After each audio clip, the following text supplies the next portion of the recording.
You know, I've got an old friend, Kurt Wimmer, who's a writer that I've had many sort of connections with over the years. Scripts that we nearly did, scripts that we didn't do. We haven't sort of done anything, and it was, you know, it was an opportune moment where we connected, and he passed me something. He slipped it to me.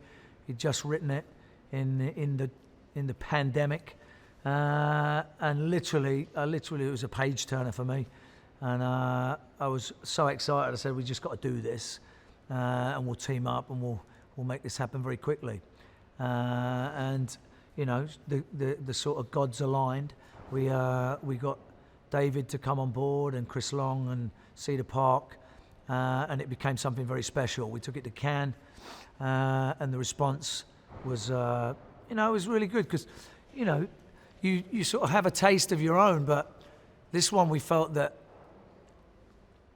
you know, it had a universal appeal. It's a very sort of a touching film, if you like. It's quite dark, and it's a thriller, and it has lots of things that can shock and keep, you know, the action fans on the edge of their seats. But it does have a very strong sort of a very strong sort of meaning about, you know, right and wrong. It's about, you know, people that are vulnerable getting taken advantage of, and, you know, Adam Clay is a man that comes and sets those things and course corrects those moments.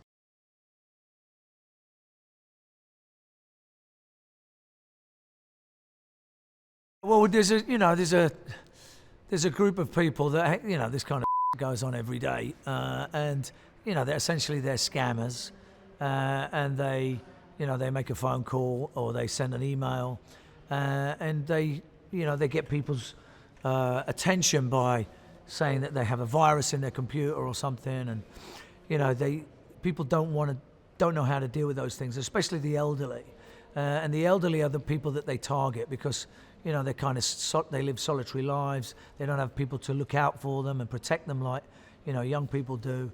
So they, you know, that's their first line of attack, is to get their fingers into the bank accounts of the old and the vulnerable. You know, it's their life savings go down the pan. Everything gets, you know, siphoned out, and there's no accountability for this. It just goes on, and it's a terrible thing that happens in society.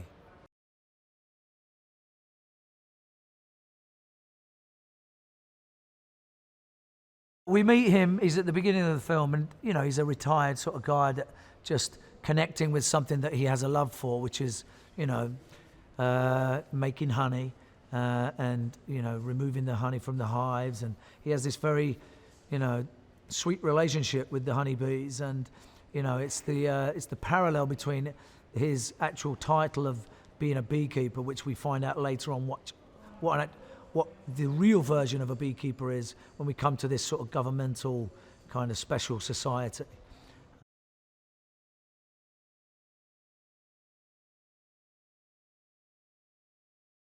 We pick him up, and he's living in the garden of a very sweet lady that, you know, they have these exchanges of pleasantries every day, and they have a very sweet connection. It's almost like she's the mother he never had. You know, Adam Clay is we don't know too much about him apart from the fact that no one ever took care of him. So we can fill in the gaps about his, you know, his childhood, and, you know, this lady is a significant thing for him in his life, that she has deep meaning, and when she becomes a victim of the cybercrime of the scammers that take advantage.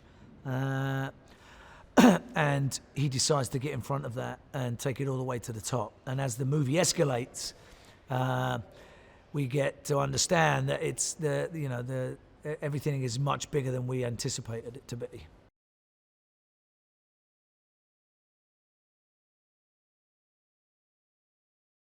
Well, I think the more of the mystery that we can retain, the better it is, because when you tell too much about the guy, what we do know, he has an incredible skill set. He's almost like a super soldier that is there to protect society. When society can't protect itself, he's the person. The beekeepers come in to recreate the equilibrium. And that's what Adam Clay really stands for, is one of these guys that doesn't really exist. He's this almost like this ghost that comes in and course corrects what's leaning to the left when it should be right in the middle.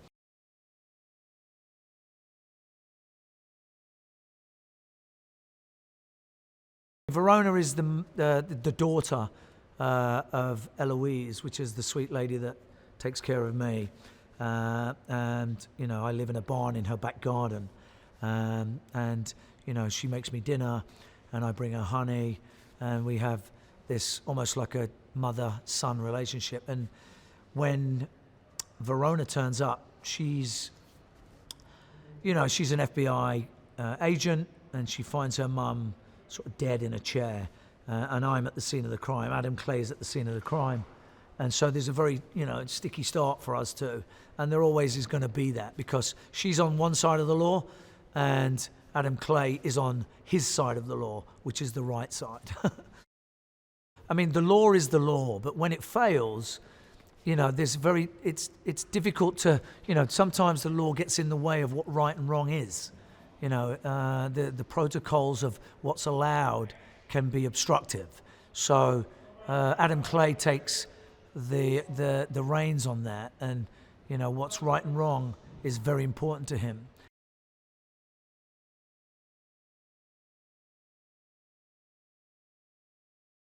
I've been very lucky to work with David, and people like David are very rare. They're an auteur, they're a writer, a director. They have this, immersive kind of obsession in film, and what David does on a film set is just unique. He can change anything he wants to change at that moment. We can rewrite on the spot. He's there holding camera. He's finding and fishing for the right angles. He works very closely with all, the DP, and he's a very cinematic, he's very photographic. And most directors, sit behind a monitor and, they can, call action and cut. But David's right there. He's on top of you in that scene. He's holding the camera, and you feel his energy. You know what he's trying to extract from you. He's very articulate, and he's very clear with what he needs. And it's all a man could ever want. It's a lot of people don't have that skill, and it's an innate skill to him. He's very gifted in that world.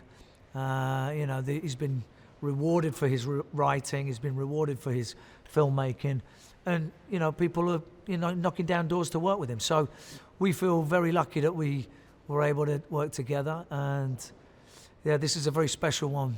I sit here now. The movie's over. And I can honestly say I've been inspired every day when I come in and work with him.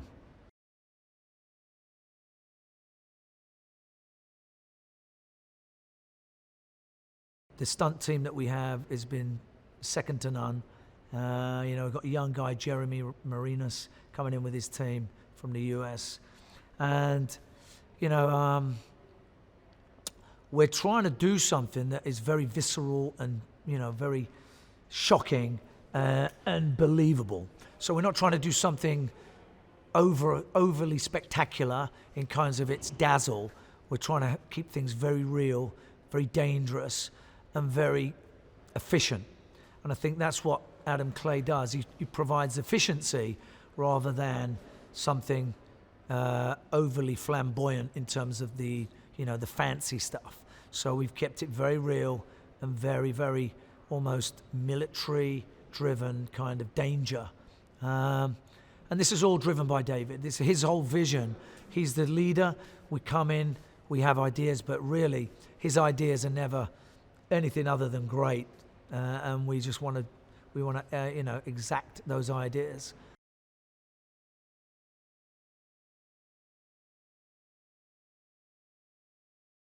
The heart of this movie is something that would translate to any country, any family, anywhere, any person that would have heard of something of this nature. That once we set things in motion, we're off for a ride. It's these scumbags really get taken apart, and it's the cause is so justified, and I think everyone everyone has an attachment to someone in their family that might have been, preyed upon, getting conned in some way.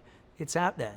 And I think everyone in their life will have come across that in some way, whether it's within their immediate inner family or a friend or someone that has been, has been taken to the cleaners, as they say. And it's not good. So I think there's a social justice to it that has a global appeal.